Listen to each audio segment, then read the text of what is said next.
desarrollado nuestra página de YouTube como una herramienta para su crecimiento espiritual y desarrollo de liderazgo. Ahí encontrará todos los videos de las clases que están organizadas por módulos. Primero que todo, le invitamos a que se suscriba a nuestra página. Esto le ayudará a tener acceso y repasar libremente todas las clases en la medida que las vamos subiendo.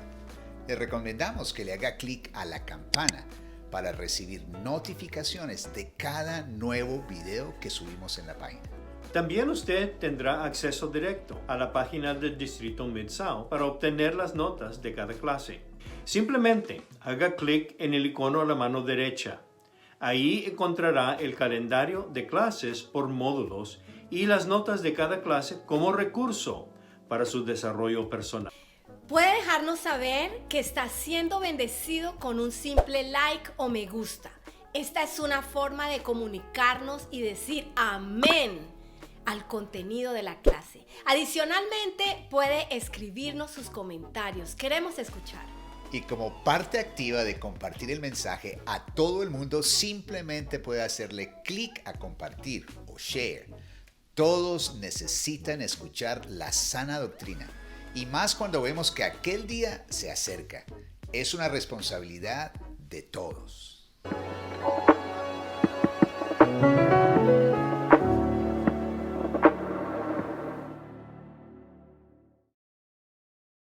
Buenos días a todos, estamos súper emocionados, Pastor Obed, tenerlo aquí otra vez y pues lo vamos a tener por todo este mes, los martes a las 10 de la mañana con el Pastor Obed Sanabria, con el tema de Servas. Siempre el Señor le ha dado un mensaje increíble para ganar la siguiente generación. Él es testimonio vivo de esto. No quiero perder tiempo, vamos a orar y vamos a dejar al Pastor Obed.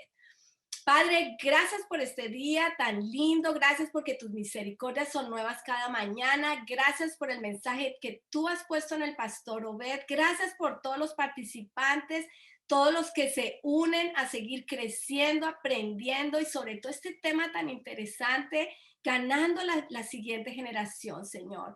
Bendice este tiempo, bendice el internet, toma control de absolutamente todo, que no haya ninguna interferencia y que la palabra en nuestros corazones quede guardada, Señor, y que dé mucho fruto. Te lo pedimos en el nombre de Cristo Jesús. Amén. Bueno, Pastor Obed, le damos la bienvenida. Gracias por estar aquí. Bueno, pero muy buenos días. Qué bueno saludarles, Pastor Marinés. Gracias por estar aquí, por la invitación. De verdad, para mí es un gozo y es una alegría poder compartir con ustedes esto que yo creo que es el llamado de Dios. Hoy quiero hablar sobre un tema muy importante que se llama los propósitos de Dios para la niñez o para cada niño, para cada niña. A veces creemos que el propósito de Dios simplemente es que vengan a la iglesia y entretenerlos y que estén ahí asistiendo nomás, ¿no? Y creemos que ese es el propósito y esa es la tarea que desarrollamos. Sin embargo, Dios tiene propósitos mucho más allá. Como aprendíamos, Dios desea trabajar con los niños y creo que es el plan del Señor. Ahora, cuando hablamos de la niñez, debemos entender que a veces como que creemos que es solamente que asistan a la iglesia y que tener un tiempo para ellos, lo que llamamos de escuela dominical. Sin embargo, la Biblia nos habla de que el llamado de Dios es hacer discípulos. Y por eso el discipulado es mucho más que un curso, es más que un curso de, no sé, 2 meses, 3 meses, 6 meses. ¿Cómo es que el Señor plantea el llamado, su llamado de discipulado? Leemos ahí el Evangelio según Mateo, el capítulo 28, verso 19 y verso 20, el Señor le dice a los discípulos, dice, por tanto, vayan y hagan discípulos de todas las naciones, bautizándolos en el nombre del Padre, y del Hijo y del Espíritu Santo. Enseñen a los nuevos discípulos a obedecer todos los mandatos que les he dado. Tengan por seguro esto, que estoy con ustedes siempre hasta el fin de los tiempos. Mira, qué importante es entender que el propósito de Dios es que hagamos discípulos. Ahí no dice hagamos conversos, hagamos asistentes, hagamos participantes de la iglesia. No, dice ir y hacer discípulo. Ahora, el tema es, bueno, ¿qué es un discípulo? Porque yo sé que la palabra discípulo es algo que en nuestras iglesias se habla muchísimo. Siempre hablamos de un discípulo y hermanos, esto, los invitamos al culto discipulado. Pero ¿qué significa ser un discípulo? Y a veces nosotros mismos no lo tenemos claro. porque no sabemos cómo definirnos. Sabes, a mí me encanta cómo el Señor utiliza imágenes para ilustrar y para que entendamos sus principios y sus conceptos. Y siempre el Señor dio algunas imágenes para referencia a sus discípulos. Por lo menos usó el ejemplo de decirles, ustedes son la luz del mundo, ustedes son la sal de la tierra. Y les está hablando para que ellos entendieran la razón de ser y también su ministerio. Pero quisiera en este momentico, como introducción, referirme a las dos imágenes que utiliza el Señor. La primera y la última. ¿Y cuál es la primera imagen que usa el Señor para referirse a sus discípulos, para que ellos entendieran quiénes son y a qué los están llamando? Y la primera imagen que el Señor usa para que los discípulos entiendan lo que el Señor les está llamando es la imagen de pescadores de hombres. Esa la encontramos ahí en el Evangelio según San Marcos, capítulo 1, del verso 16 en adelante. Dice así, y esta vez no tengo la presentación, pero usted tiene ahí su Biblia. Dice, andando junto al mar de Galilea, vio a Simón y Andrés, su hermano, que echaban redes en el mar, o la red en el mar, porque eran pescadores. Les dijo Jesús, venid en pos de mí y haré que seáis pescadores de hombres. Ahora, esto es interesante porque lo primero que uno aprende de lo que le dice acá, que un discípulo, y mire cómo lo dice, venid en pos de mí. O sea, un discípulo es aquel que vive o está o sigue a Jesús, que vive en función de Jesús. Entonces no están siguiendo una denominación, no están siguiendo, no sé, un pastor, un líder, están siguiendo a Jesús. Y por eso ese es el primer llamado. A veces nosotros buscamos a las personas que nos sigan a nosotros y generamos aún la iglesia y aún construimos los proyectos aún de ministerio en torno a nosotros, que nos sigan a nosotros. ¿Cuántos seguidores tenemos? ¿Cuántos, no sé, adeptos tenemos? ¿Cuántos likes logramos en las redes sociales? Porque hay un culto a la imagen y hay un culto a volvernos los protagonistas de la historia y creer que nosotros somos el centro de atención. Pero no, en las palabras de Jesús, un discípulo es aquel que sigue a Jesús, es aquel que mira a Jesús, es aquel que Jesús es su referencia, más allá del nombre de la denominación, al cual, por ejemplo, como esta la queremos muchísimo, más allá del buen pastor o líder que seamos, necesitamos entender que cada niño tiene que seguir a Jesús y los propósitos de Jesús para ellos. Y lo segundo dice, venid en pos de mí, yo os haré que seáis pescadores de hombres. Y creo que en ese llamado también hay una misión. Ahora, ¿qué es un pescador? ¿Cuál es la tarea de un pescador? Y uno mira, ¿qué es lo que hace un pescador? Un pescador lo que hace es cambiar el destino.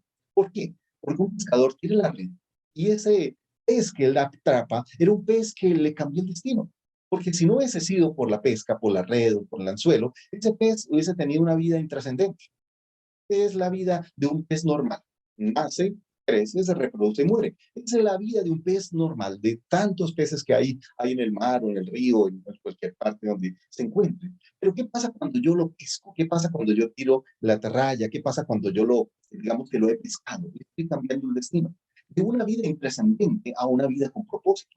Ahora se convierte en alimento. Entonces, cuando yo estoy haciendo discípulos, y es el llamado del Señor, es ir a ser discípulos, especialmente no solamente a los adultos, a todas las personas, sino también a los niños, estoy entendiendo eso, estoy cambiando su destino.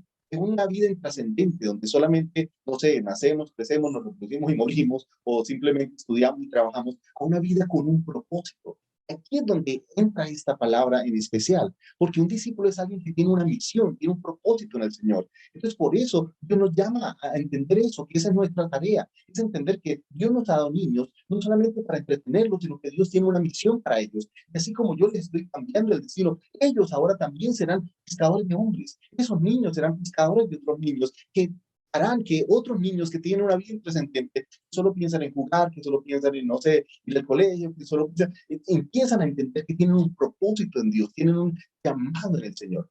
Ahora, ¿cuál es la última imagen que el Señor utiliza para referirse a sus discípulos? Y es curioso que sea la última, ¿no? Porque uno pensaría que puede haber sido una de las primeras, pero el Señor utiliza esa como la última imagen para hablarles a ellos. Y la última imagen la encontramos ahí en el Evangelio según San Juan, ¿no? En los últimos capítulos, el último capítulo de Juan, capítulo 21, cuando el Señor le dice a Pedro que pastoree sus ovejas. O sea, la última imagen es la imagen de pastor. Entonces, un discípulo es aquel que es un pescador de hombres, ¿ok? Pero un discípulo también es un pastor. Yo sé que cuando pensamos en la palabra pastor, es interesante porque el Señor pone esa imagen de última y no les dice antes que ellos son pastores. Y una de las razones es porque, si miras en Juan 10, dice, él se presenta como el buen pastor, como el modelo de pastor. Y lo que el Señor le quiere decir a sus discípulos es que el único pastor con P mayúscula, el pastor de pastores, es el Señor. Que nosotros somos, sí, pastores, pero con P minúscula. O sea, estamos para seguir a nuestro pastor o gran pastor. Voy a poner un ejemplo muy sencillo. Si yo fuera el pastor, pues todo le faltaría, pero es porque el Señor es mi pastor que nada me faltará. O sea, Él es el pastor. Él es el que nos apacienta, es el que nos guía, es el modelo de pastor. Porque a veces nosotros creemos que el pastor es simplemente el cargo, ¿no? Pero el pastor es mucho más allá, tiene que ver con el ministerio. Y por eso cuando el Señor le dice a Pedro, pastorea, apaciente, y mira lo que dice, no solamente mis ovejas, sino también mis corderos, o sea, mis pequeñitos, mi rebaño pequeño. Y en eso el Señor le hace un énfasis al apóstol Pedro. Ahora, pero a veces no nos queda claro qué significa ser pastor, porque creemos que ser pastor es un cargo. Y como digo, no quiero hablar del cargo de pastor, eso es un cargo que da la denominación, un cargo que asumimos, pero quiero hablar de lo que la Biblia significa ser pastor. Y a veces nosotros nos quedamos simplemente con la imagen de cargo. Yo digo pastor, usted piensa en el cargo de la iglesia, el pastor de tal iglesia. Sin embargo, uno mira que en la Biblia hay otros usos para el tema del pastor. Yo no sé si han mirado por lo menos lo que el Señor dice ahí en el Antiguo Testamento, en uno de los profetas, en Isaías, por ejemplo, en el capítulo 44, ¿no? Como el Señor habla acerca de una persona al cual Dios llama pastor. Ahí en Isaías, capítulo 44, dice, por ejemplo, desde el verso 24 dice, así dice Jehová, tu Redentor, que te formó desde el vientre, yo Jehová, que lo hago todo, que extiendo solo los cielos, que extiendo la tierra por sí mismo, que hago señales, bueno, sigue hablando, pero mire eso es lo que dice, por ejemplo, el versículo 28, que dice de Ciro, ¿ok? Es mi pastor y cumplirá lo que yo quiero. Ahora, ¿quién era Ciro? Ciro no era un sacerdote, Ciro no era un levita, Ciro no era, ni siquiera era judío, era un rey pagano. Y el Señor le dice a Ciro, ¿cómo le llama? Pastor. Y uno, ¿cómo puede decir? O sea, siempre hemos pensado que pastor es aquel que ocupa el cargo en el ministerio, es aquel que tiene una credencial, ¿verdad? La cual lucimos con mucho orgullo. Oye, yo soy pastor, ¿ok? Y soy pastor desde esta época. Pero aquí vemos que el Señor utiliza la palabra pastor para referirse a Ciro. Es más, si tú miras el capítulo siguiente, el capítulo 45, dice, y dice a su ungido, a Ciro, o sea, no solamente le dice pastor, sino le dice el ungido, wow. Y como digo, eso rompe un poco los esquemas y no quiero hablar en porque obviamente el tema es los niños, pero esto nos presta para hablar muchas implicaciones en el ministerio, porque a veces no hemos entendido qué significa ser pastor. Entonces, pastor, por así decirlo, en lo que el Señor está hablando, por ejemplo, en el tema de Ciro, cuando le dice que es mi pastor, no está diciendo por el cargo que ocupa, no está diciendo porque es una persona judía o porque es del sacerdocio o porque es levita, sino que está diciendo es que es pastor, dice, porque cumple mi voluntad o cumplirá lo que yo quiero. Entonces, es pastor porque está haciendo la voluntad de Dios. Entonces, entendamos eso. El llamado a ser pastores no es sencillamente a ocupar un cargo como tal. Y por eso cuando yo pregunto en una iglesia cuántos son pastores, pues el único que levanta la mano es el pastor. Pero creo que un discípulo tiene que también ser pastor. Porque ¿qué es ser pastor? Es cumplir el propósito de Dios. Un pastor es aquel que obedece lo que Dios quiere. Es aquel que cumple los propósitos de Dios. Entonces, si yo les digo que sus niños o los niños de la iglesia deben ser discípulos en función de ser pescadores de hombres, pero también sus niños deben ser discípulos en términos de ser pastores. ¿Y qué significa ser pastores? Entonces, aquí, según el sentido bíblico, es aquel que cumple los propósitos de Dios. Entonces, yo como pastor debo cumplir los propósitos de Dios. No soy pastor para que mi agenda se haga realidad. No soy pastor para que logre los propósitos que yo quiero de renombre, de reconocimiento, de estatus, de posición, de alcanzar, no sé, un nivel de crecimiento y que de empoderamiento y que eso me haga, no sé, mostrarme ante los demás como alguien que ha logrado alcanzar sus sueños. Oh, un pastor es sencillamente aquel que cumple la voluntad de Dios. Es aquel que hace la voluntad de Dios. Es aquel que de una u otra manera pone en realidad o pone en práctica los deseos de Dios. Entonces, este es algo que nos ayuda a entender lo que significa ser discípulo.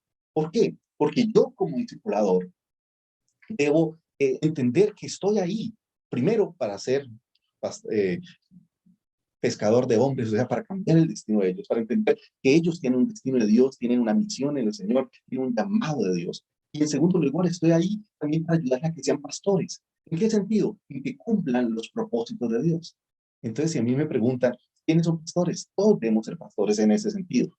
Tanto el ingeniero, como el agrónomo, como el niño, como el joven, todos estamos llamados a ser pastores. No sé, el cargo lo ocupa pues el que la misión determinó para que sea el pastor de la iglesia, pero el pastor en el sentido bíblico es el que desarrolla los propósitos a la voluntad de Dios y que no es un asalariado, como el Señor hablaba, sino que es alguien que da su vida, que entiende el propósito de Dios y que desarrolla ese propósito. Ahora, entonces, ¿qué significa entonces ese discipulado para niños? ¿Y qué significa lo que Dios quiere para los niños? Entonces, cuando definimos discipulado para niños, pues vamos a definirlo en 4 elementos. Primero, un niño discípulo es primero son niños y niñas que tienen su pensamiento modelado por la palabra de Dios. Romanos 12 nos dice, no os conforméis a este siglo, o sea, sino transformados por medio de la renovación de nuestro entendimiento. Entonces, lo primero que Dios quiere transformar en nuestros niños es esa manera de pensar, es entender que simplemente vivimos para vivir. Y como les decía hace 8 días, no se trata simplemente que ellos se portaban mal, ahora se porten bien. No, es que entienden que tienen un llamado de Dios, que están llamados a pensar como Cristo, a actuar como Cristo. Ellos siguen en pos de Cristo.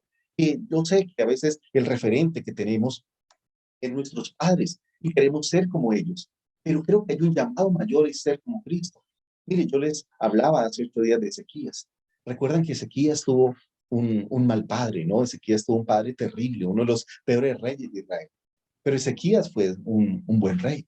¿Y cómo es posible que siendo que Ezequías tenía un mal padre, Ezequías fue un buen hijo? Y dice la palabra de Dios que Ezequías siguió en los caminos de David, su padre. O sea, este niño, aunque tenía un mal papá, perdón, él no siguió el modelo de su papá, sino siguió el modelo de David. Entonces, él, ¿por qué fue un buen hijo y por qué fue un buen rey? Porque tomó a David como referencia. ¿Cuál es la ventaja que tenemos hoy en día? Que hoy en día no necesitamos solamente la referencia de David, tenemos la mejor referencia, es la referencia a Jesús.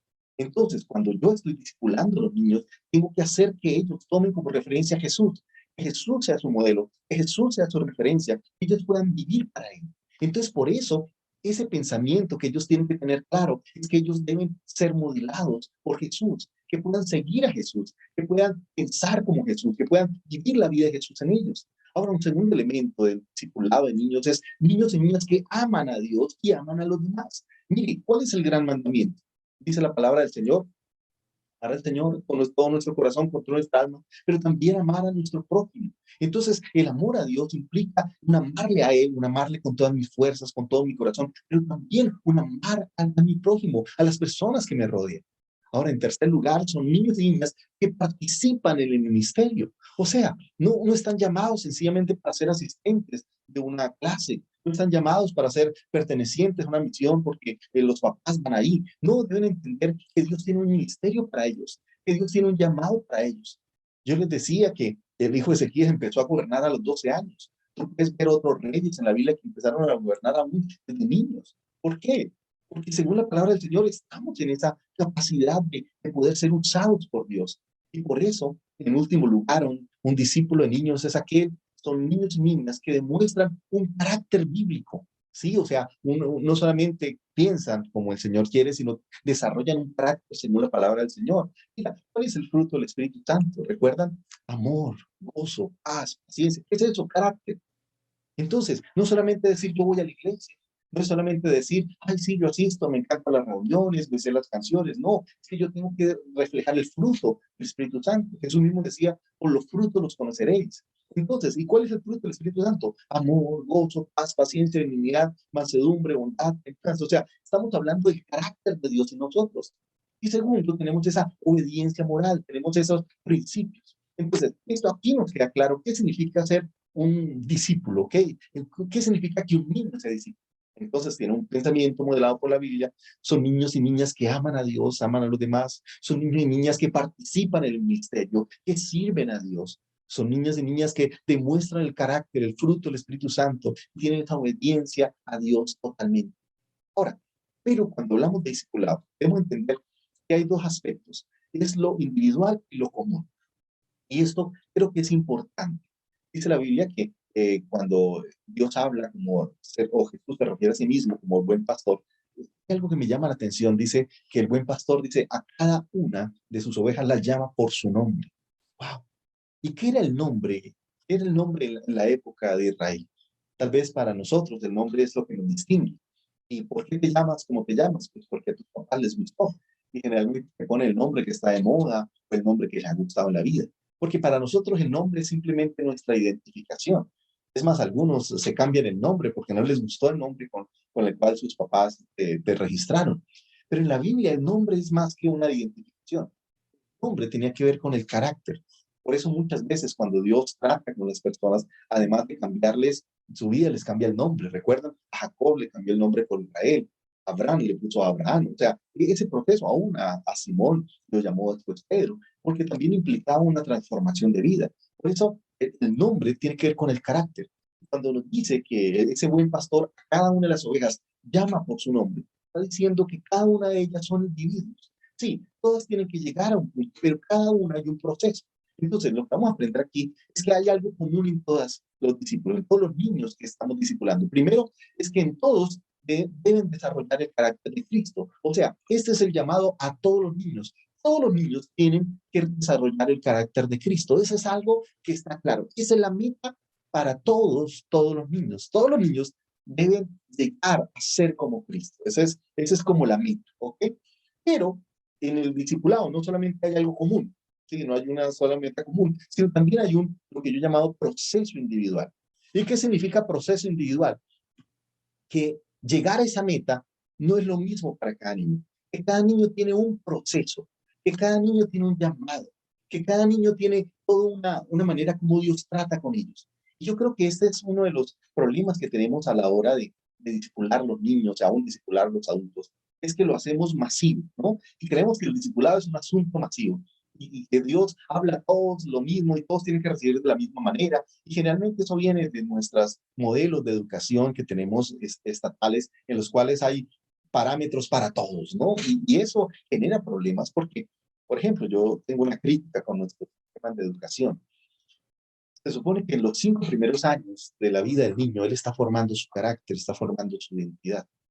Y en esos primeros 5 años, esta cultura que ha afectado por el machismo, por el feminismo, pues ha hecho que los niños hayan sido afectados. ¿Por qué? Porque ellos están construyendo su identidad. Y entonces los hombres creemos que la tarea de educar a los niños es cuestión de las mujeres. Y muchas veces en nuestras instituciones, pues son mujeres las que atienden a los niños menores de 5 años. Es más, el papá a veces se desentiende, él cree que su función es tener dinero. De eso vamos a hablar porque hay problemas en la familia y por qué a la hora de discipular tenemos crisis en el hogar. Eso lo vamos a ver en la última conferencia. Ah, no, perdón, en la conferencia que viene. Por favor, no se la pierdan porque es muy interesante de cómo Dios nos invita a ser discipuladores, cómo hacerlo desde nuestra casa. Pero les decía que en nuestro proceso educativo, el niño menor de 5 años, primero está con la mamá. Si no está con la mamá, está con la persona que te ayuda en la casa. Generalmente es una mujer. Si no está con esa persona, entonces lo vamos a la abuela, a la tía, a la pariente, pero siempre ponemos el tema femenino. Es más, cuando él llega a la clase, no sé, en su colegio o en su... Otra vez, ¿quién es? ¿Profesor o profesora? Siempre es una profesora, una docente, la que hace esas veces de educación. Entonces, en esos primeros 5 años, donde él está formando su carácter, ¿dónde tiene un modelo masculino? No lo hay. Y muchos niños crecen con esa ausencia de la figura masculina. No tienen un modelo claro a seguir. Todo el tiempo han estado relacionándose simplemente con la parte femenina. Y no es que sea malo. Lo que estoy diciendo es que es incompleta, es que falta algo. Mi propuesta siempre es que cuando se discipulen niños, esté una pareja, esté un hombre y una mujer. Que los niños puedan identificarse. Mire, hace algunos años, bueno, siempre me han contado la parte educativa. Hoy en día tengo un colegio, una institución, pero cuando empecé, recién salido de la universidad, pues trabajé como capellán en un colegio muy grande aquí en Bucaramanga. y hacía algo que se llama las convocatorias, o era un tiempo donde uno predicaba y como el colegio era tan grande, pues tocaba por grupos. Entonces, generalmente estando con ellos, especialmente los grupos pequeños, eran muy pegados a mí y les encantaba la reunión.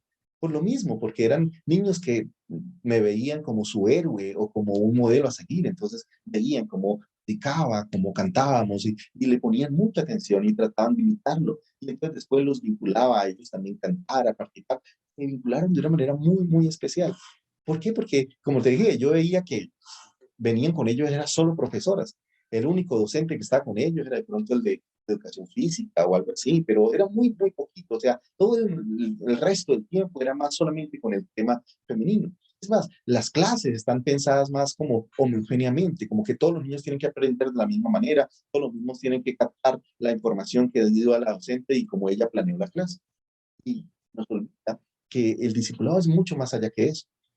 No es dar una clase homogénea. Sí, la palabra de Dios es la misma, la meta es la misma, pero los procesos son de individuales. Pues cómo Dios trató de una manera individual con cada discípulo.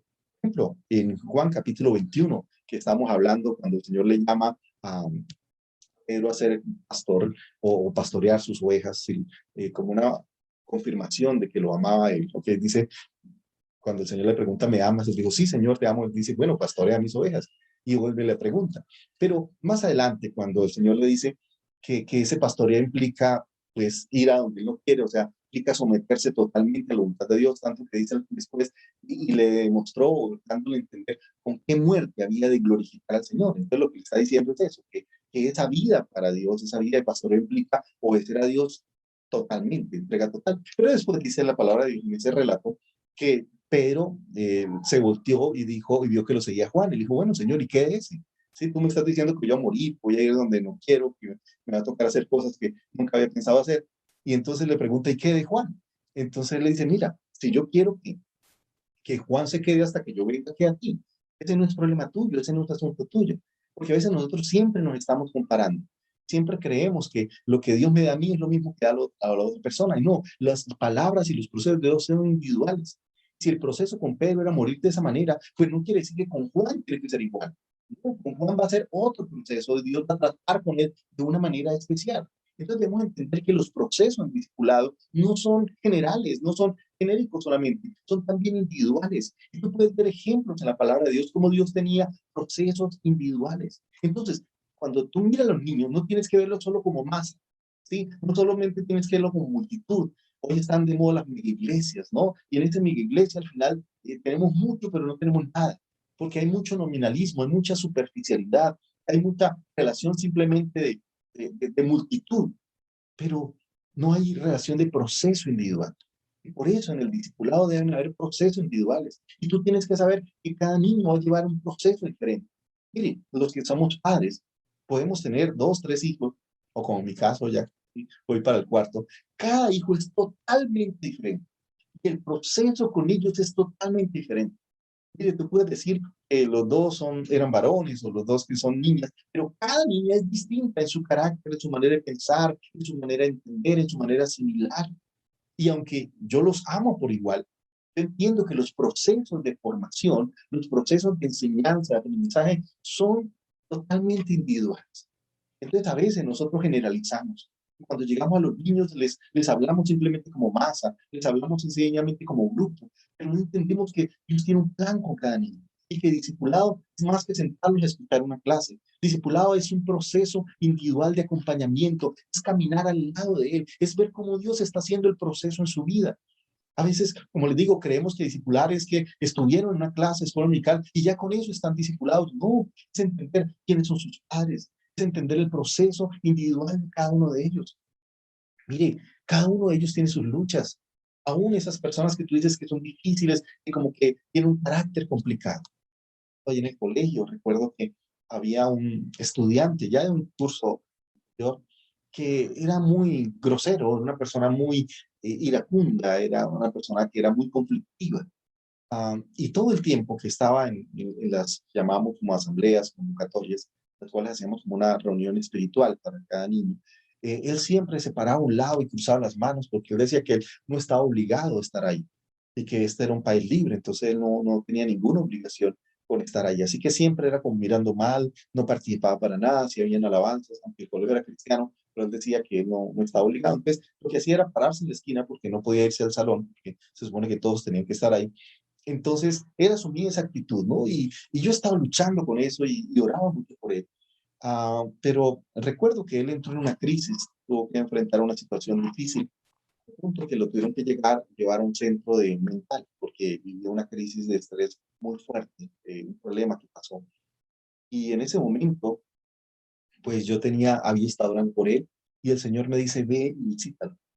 Y yo le dije, ay, yo como cobrando al Señor, Señor, pero si él no quiere nada de Dios, déjame solamente orar. Y él dijo, ve, visítalo, acércate a él, habla con él. Y entonces yo fui a ese lugar y apenas entré a ese lugar, él se puso a llorar y me abrazó.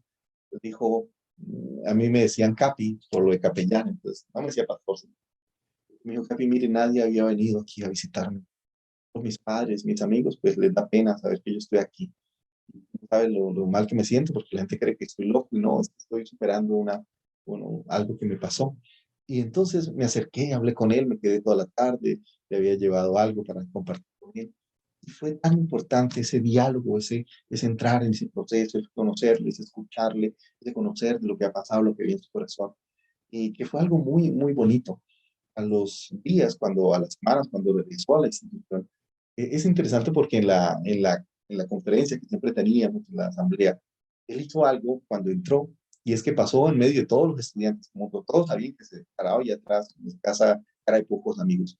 Esta vez se paró en medio del grupo, que era grande, y fue hasta donde yo estaba y me abrazó y me dijo muchas gracias. Y de ahí en adelante se sentó ahí en primer lugar y estuvo atento, y creo que hoy le sirve al Señor. Entonces, a veces nosotros como que sencillamente tomamos postura, ¿no? Y rechazamos, y decimos, este no tiene nada que ver.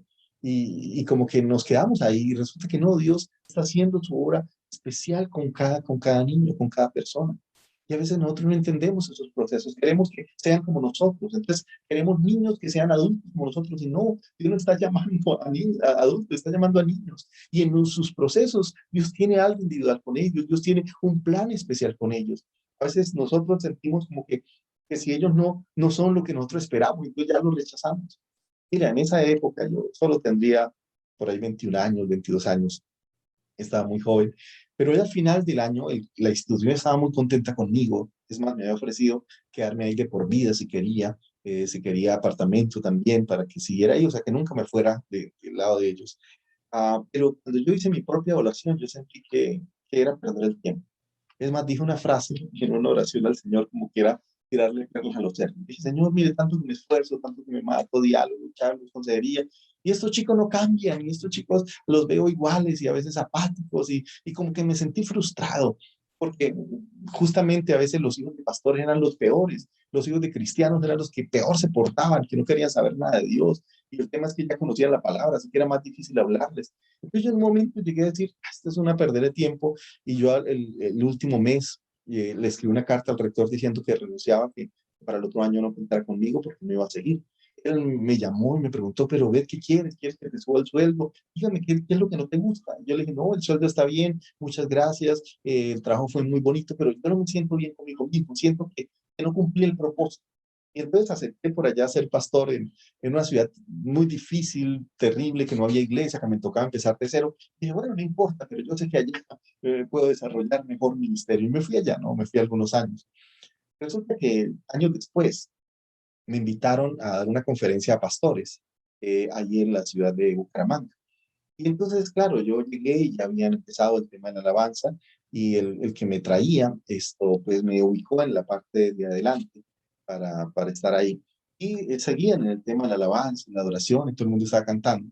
De pronto, mientras estaba cantando, se acerca un joven muy alto y llega y se dirige hacia donde mí, yo no lo conocía. Llega y me dice, mi papi, me abraza así muy fuerte. Yo me quedé como sorprendido diciendo, ¿y usted quién es? Y él me dijo, mira, yo soy fulano de tal, fui estudiante de tal colegio, tú fuiste el capellán. Y yo le dije, mire, muchas gracias por lo que tú me enseñaste, por lo que hiciste por mí, porque ahora yo me estoy preparando como pastor. Y mire, estoy aquí con mi pastor general y estoy aquí entrenándome, y por eso en esta capacitación pues me alegra que tú estés. Yo, wow. ¿cómo así usted? Y usted era terrible, si usted era una persona que no le gustaba. Y ahora está para ser pastor, por Dios. Y eso me sorprendió. Y el tema es que al otro día estaba ahí en el hotel, allá a la salida, y estaba esperando que me recogieran, y de pronto otra vez pasa en un auto y paran, y de pronto me gritan, y papi. Obviamente esta palabra capi solo me la decían ahí en el colegio, porque siempre me han dicho pastor, o bueno, otra cosa, o teólogo, pero nunca capi, digamos, eso solo fue en la época de mi época de capitán.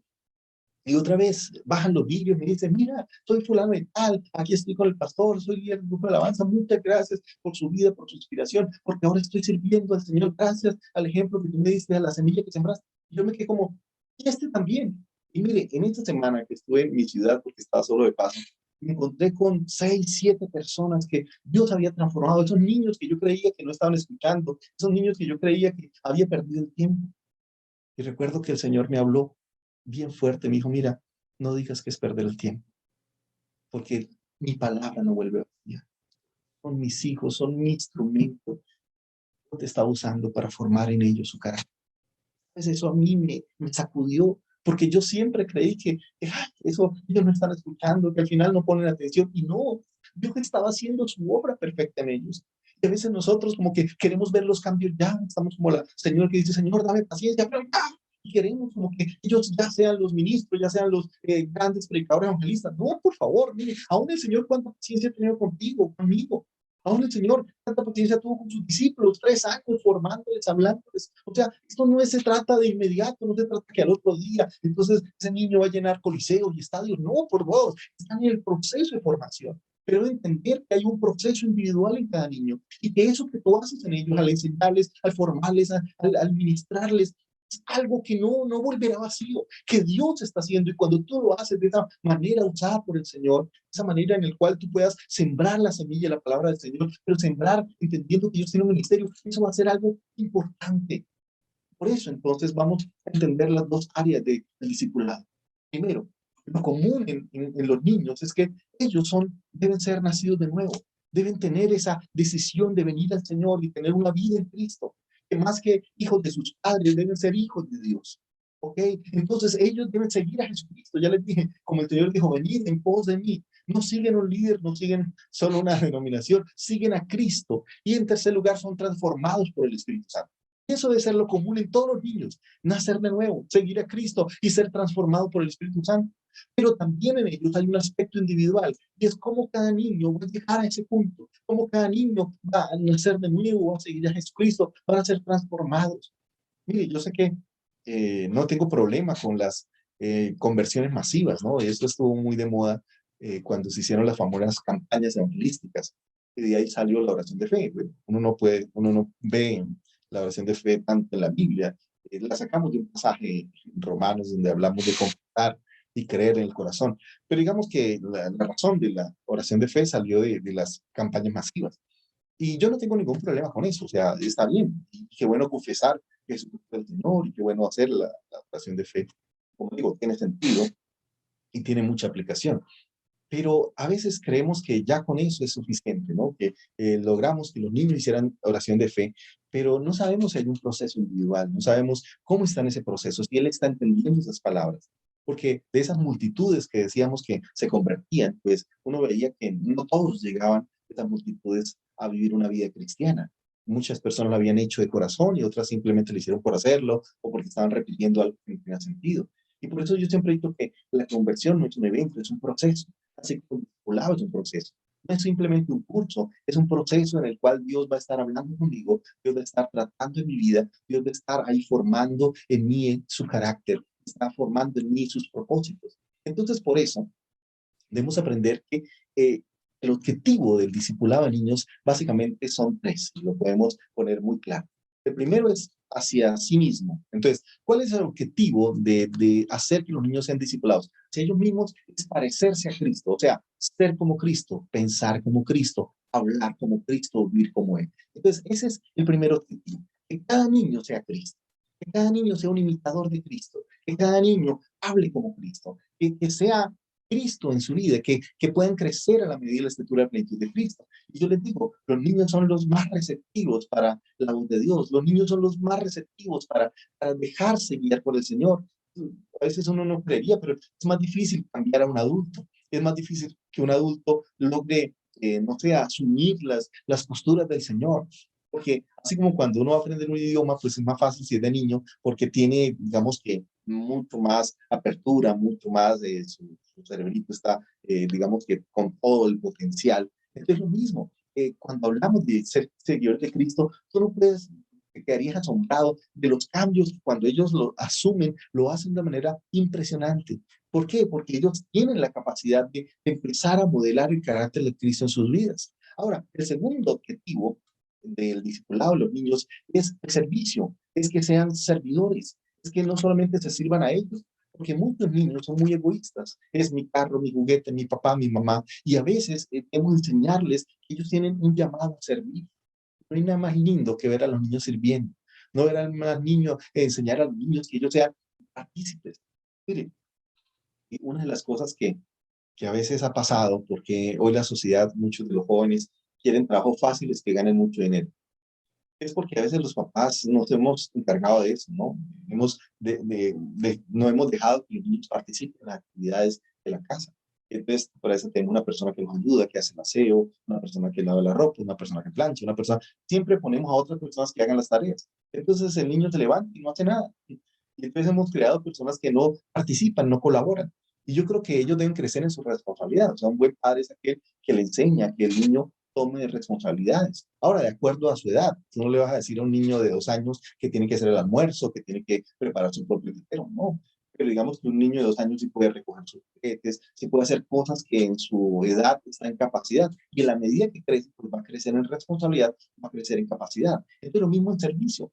Qué bueno que de niños, así sea de 2, 3 añitos, tengan ese llamado a servir, que así sean pequeñitos, de entregar la literatura que sea la entrada a la iglesia, o de, no sé, compartir con alguien, o sea, hay maneras de servir tanto en la iglesia, como servir fuera de la iglesia, como servir en el colegio, como servir en la entidad educativa o en el mismo barrio, y eso sería importante. Qué bueno que él entienda que él tiene un llamado de servir a los demás, de servir a las personas que le rodean. Y lo tercero es que el objetivo del discipulado, cuando estoy discipulando niños, es alcanzar el mundo o la gran comisión. Entonces, por eso es tan importante que entendamos que ellos son parte de la misión del Señor. Y no es que esa misión empezará cuando tengan 18 años, o 20 años, o 21 años, porque tal vez en ese momento hay personas que ya están desenfocadas, ¿no? Mira, qué bueno servir al Señor aún desde muy jovencito. Recuerdo en mi época de colegio, mira, yo viví en colegios y estuve en colegios no cristianos, o sea, colegios seculares, muy, muy grandes, y cuánto me encantaba servir al Señor, tanto me encantaba. Recuerdo que habían inaugurado un coliseo ahí en el colegio y yo le pedí al rector el permiso de hacer conciertos, y hacía conciertos cristianos y lo reunía y todos los chicos que alcanzamos, y solo tendría 12, 13 años, y ya estábamos haciendo conciertos, ya estábamos haciendo eventos, y la cantidad de chicos que por favor, sirvieron al Señor y se involucraron en el servicio al Señor. Recuerdo alguna vez bueno, como es un colegio institucional, aquí en Latinoamérica son muy, pero muy católicos, muy religiosos. Entonces llamamos al rector y me dijo que estaban pensando poner una gruta es como una imagen ahí de una virgen, entonces en un lugar que ellos preparan. Y yo recuerdo que a esa edad, un poquito atrevido, le dije al rector que si esa imagen entraba en el colegio, yo me iba, yo cambiaba de institución, que yo no iba a seguir ahí, porque ese colegio yo había hecho todo un trabajo de enseñarles a mostrar a Cristo, no la idolatría. Y entonces el rector me dijo, pero ¿cómo vas a hacer eso? ¿Cómo te vas a ir? Y yo dije, no, rector, en el momento que tú pongas esa imagen, al otro día yo estoy por fuera. Y obvio, era el mejor del colegio, el mejor en mis notas, en mis capacidades, más había logrado reconocimiento a la institución. Ellos habían ganado un premio a nivel de colegio y era por lo que ha hecho. Entonces, digamos que era alguien que había servido a la institución, servido al colegio, y el rector, pues, mira, curiosamente él aceptó mi planteamiento y nunca puso esa imagen. Creo que la puso después de que yo salí, después de que me gradué. Pero mientras yo estuve no lo hizo porque sabía lo servicial que era para el colegio y no querían perderme. Yo creo que es eso, y era sencillamente un niño, era un jovencito. Mira cómo tú puedes ser instrumento de Dios para entender que tenemos una gran comisión que tenemos que ganar. ¿Y cuál era mi intención en el colegio? Era predicar, era ganar, era hablarles a otros del amor del Señor, pero entendía que tenía también que ser con mi ejemplo, entendía que también tenía que ser como estilo de vida, tenía claro que mi vida debía ser modelo. Entonces a veces creemos que eso es solamente para los de mayores de 18. No, todos estamos llamados a ser modelo del Señor, todos estamos llamados a tener esa gran comisión.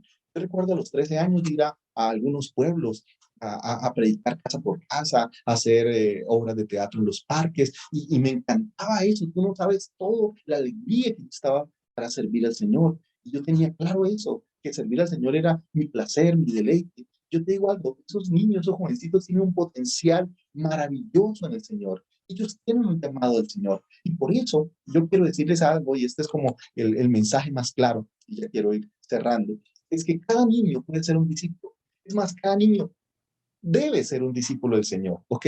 Y lo último es que cada niño puede ser un discipulador. O sea, no solamente son llamados a ser discípulos, pero también ellos pueden discipular a otros niños, ellos pueden alcanzar a otros niños, ellos pueden predicar a otros niños.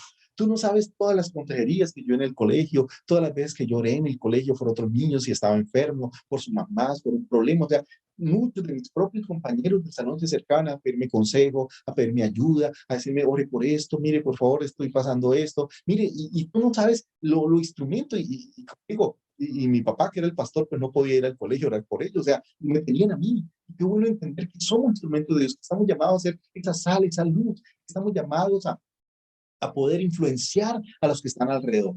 Por eso cada niño puede ser un discípulo del Señor, o debe ser un discípulo del Señor, y cada niño también puede ser un discipulador, o sea, entender que no solo termina con ellos, sino que ellos están llamados a discipular también a otros.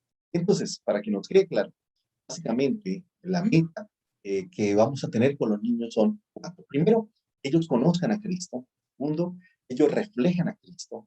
Tercero, que ellos sirvan a Cristo. Y por último, ellos compartan. ¿Ok? Entonces, si podemos definir qué es discipular a los niños, que discipular a un niño significa eso, que ese niño o esa niña conozcan a Cristo. ¿Ok? Ellos puedan conocerlo a Él, que puedan aprender de Él. Segundo, que puedan reflejar a Cristo. Y eso lo que significa es crecer, que crezcan a la medida de la estatura y la plenitud de Cristo. En cuarto lugar, que sirvan a Cristo, o sea, que sean instrumentos de Cristo, que ellos digan, Señor, yo quiero servirte y servir a mi prójimo, que sea un instrumento de Dios, como el Señor Jesús decía, cualquiera que da un vaso de agua en mi nombre. Entonces, entender que ellos son siervos del Señor. Y por último, que ellos compartan de Cristo, compartan de ese amor, compartan de esa bondad, que puedan influenciar a todos los que les rodean. Mire, hoy está de moda la palabra ser influenciadores. Y hoy hablamos de eso, de influenciadores, de influencers. Y vemos cómo jovencitos tienen miles, millones de seguidores. Y eso es maravilloso. Entonces, ¿qué es un niño? Un niño puede ser un influenciador. Es más, tú no sabías, pero hay niños de escasos años de edad que ya tienen seguidores impresionantes. Hay una niña, justamente aquí santanderina, que tiene millones de seguidores. Ella se llama Francesa Miranda, algo así, creo que nombre artístico. Y es una niña que tiene un talento. Ella empezó haciendo videos de imitación en TikTok. Ahora tiene tantos seguidores que tiene canal de YouTube, tiene también en Facebook, pero tiene millones en todo el mundo que la siguen. Y ella empezó imitando, ¿cómo era yo? Rutinas de humor. Pero después empezó, ella es cristiana, empezó a hacer rutinas de predicaciones y toma predicaciones muy carismáticas, muy bonitas, y ella la hace imitando, como si ella fuera la que estuviera predicando. Y lo hace tan bien, que así que los que la siguen a ella no solo escuchan rutinas humorísticas que llaman la atención y nos hacen reír, ella también empezó a través de ese ministerio a crecer y a predicar a otros. Muchas personas han sentido fortalecidas. Así que no todos la escuchan a ella y la ven para ver y reírse un rato, como lo hace tan excelente, porque es una actriz impresionante, innata, de una manera maravillosa, sino que ahora siempre buscan dar un mensaje. Y ella siempre tiene como el mensaje del día o el mensaje de la semana, que es cristiano, es 100% cristiano. Entonces, mira, y es una niña. Yo no podría tener los seguidores que tiene ella. No tengo esa capacidad. Primero, porque yo estoy muy adulto. Tal vez si cuando hubiese sido niño hubiese todos estos recursos, también lo hubiese hecho, pero ya en estas alturas, pues, ¿qué influencer voy a ser? Imagínate un youtuber de 40 años, ¿verdad? No tiene sentido. Generalmente los youtubers son gente muy joven, tienen miles de seguidores. Entonces, bueno, ya 45. Entonces, lo que estoy hablando es que el llamado de Dios es que ellos pueden ser, tú no sabes la gran influencia que pueden ser. cómo pueden influenciar a miles y miles de niños y niñas. Y eso es lo que necesitamos. Tal vez nosotros hemos esperado los antimodelos, los que dan esos grandes canales como a un Disney, que uno ve que al final se pervierten y tienen unas vidas tan desordenadas. Y esos son los que nuestros niños y niñas están siguiendo. Pues qué bueno que ellos vean cristianos que han sido modelos de fe, modelos de vida, que puedan influenciar a otros. Por eso el llamado del Señor es a que podamos ministrar en los niños, que podamos mostrarles a ellos el amor, podamos mostrarles en ellos la gracia de Dios, podamos mostrar en ellos la presencia de Dios. Y por eso creo que el llamado es a eso, ¿no? Que debemos a cada niño y a cada niña a que conozca a Cristo, segundo, a reflejar a Cristo, tercero, a servir a Cristo y cuarto, compartir. Yo sé que la clase de hoy era muy académica, perdón por eso, me encantan más las clases bíblicas, pero las dos que siguen son 100% bíblicas, o sea, son, bueno, bíblicas también, pero quiero decir más exegéticas. Vamos a tomar dos pasajes de la palabra maravillosos. Dentro de 8 días vamos a hablar de una historia maravillosa y cómo aprendimos de ella a ser padres discipuladores, porque aquí estoy hablando de la iglesia, pero la iglesia no puede trabajar por fuera del trabajo también con los padres, y por eso quiero invitarles para que puedan desarrollar un trabajo con padres. Y tú me dices, pastor, ¿cómo hago para involucrar a los padres en esta tarea? ¿Cómo hago para que ellos participen y hagan que los niños también sean discipuladores, que sean como Cristo, que reflejen a Cristo, que sirvan a Cristo, que compartan el Cristo? ¿Cómo hago? Esta es una tarea que tenemos que hacerlo de una manera combinada, compartida también con los padres. Entonces, por eso las dos últimas tienen que ver con los padres. Así que dentro de 8 días, por favor, no te lo pierdas, invita a alguien, especialmente a papás y aún los mismos pastores que tienen sus propios hijos y quieren vivir. ¿Cómo hago yo que mi hijo sea un siervo del Señor? Porque tal vez yo soy un buen pastor o tengo una iglesia grande, pero mi hijo lo veo apático, no sé cómo vincularlo, ministrarlo. Entonces, las dos conferencias van a tener que ver con eso. Una de las cosas que si nos antes, pues ya sabemos que la próxima clase y la siguiente va a explicar un poquito más ejemplos cómo hacerlo en la práctica, pero nos podría dar unos tips. Yo creo que nosotros, una de las cosas que yo puedo ver como padres y en la sociedad, hemos delegado la educación de los hijos y el ministerio a los niños simplemente al colegio y a la escuela dominical y no más, y esperamos que ya salga todo bien. Yo he visto que por la gracia de Dios muchas cosas buenas han pasado y es por la gracia de Dios, pero hacernos responsables a nosotros mismos. ¿Cómo podemos, qué consejo le daría a padres? Yo veo aquí hay varias madres. ¿Qué consejo usted daría para que comiencen? Ahora, yo tengo nietos y están chiquitos y yo hice lo que hice con mis hijas, era otra generación. Ahora, ¿qué consejo? Usted está a punto de tener un hijo y tiene uno chiquito, aparte de tener ya los grandecitos.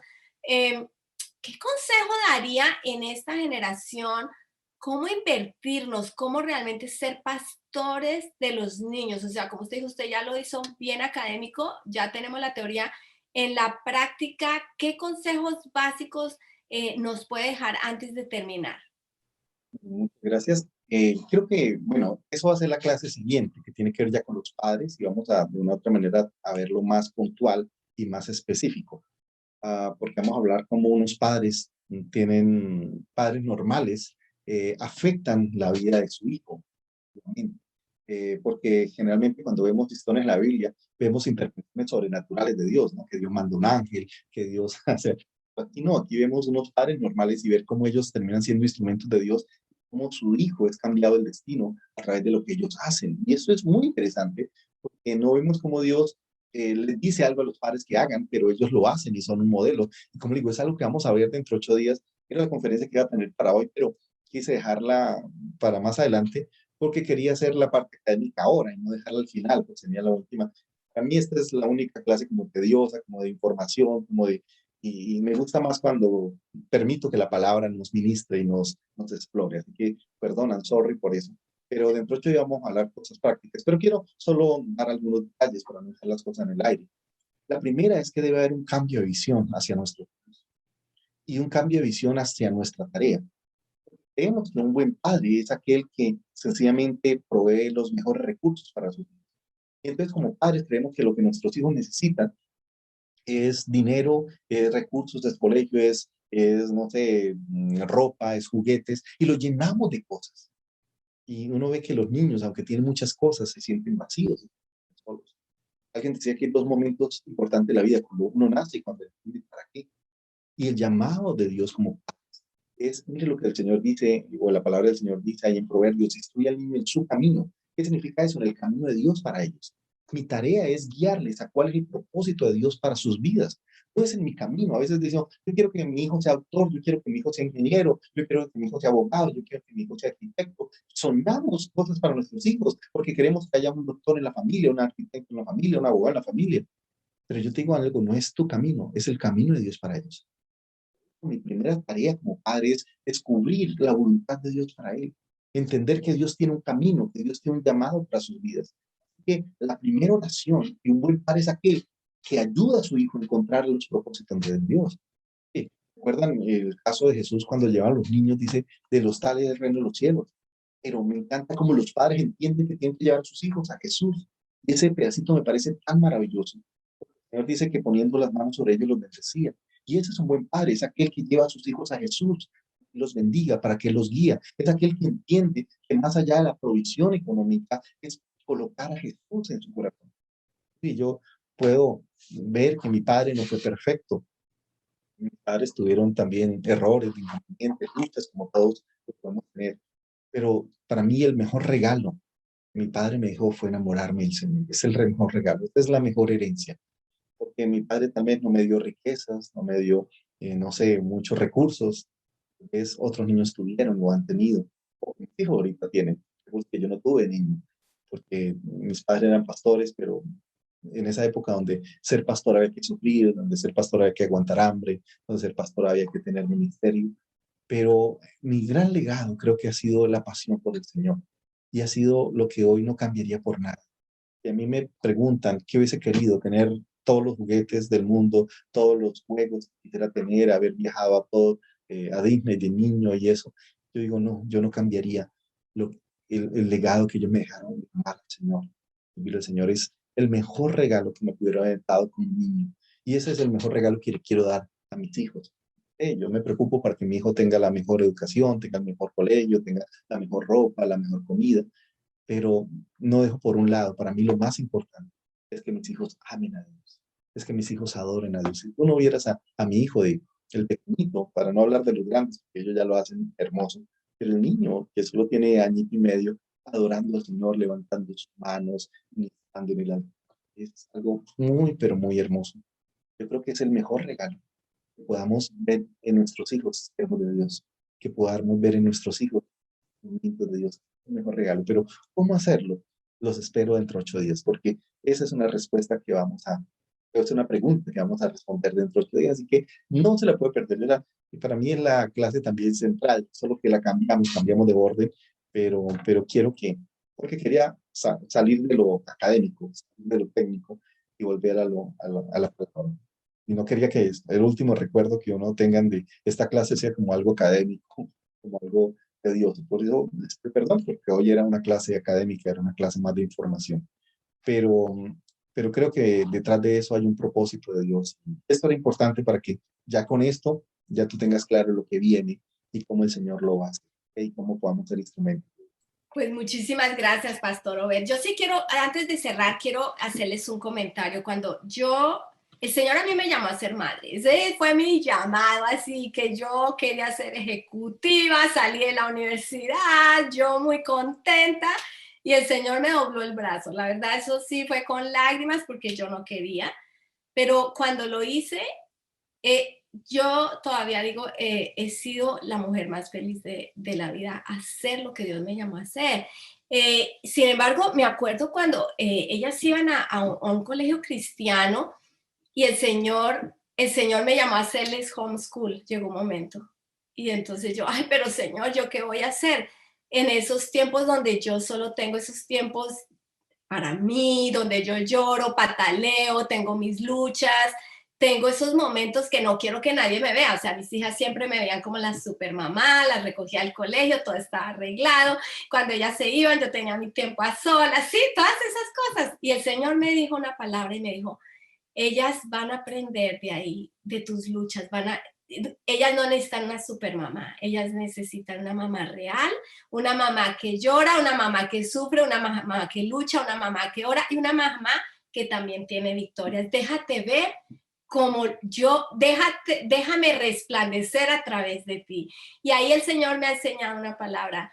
Si tú quieres que yo resplandezca, tú tienes que dejarte ver cómo eres. No necesitas ser la estrella. Yo soy la estrella, dice el Señor. Y realmente, eso realmente me ha ayudado para mostrar una fe genuina. No es algo de apariencias y es algo que necesitamos dar a la siguiente generación. Muchas gracias, Pastor Obed, pero realmente quedamos con ganas de la próxima. Queremos escuchar muchísimo más de lo que el Señor le ha dado. Los esperamos el próximo martes a las 10 de la mañana. Dios les bendiga.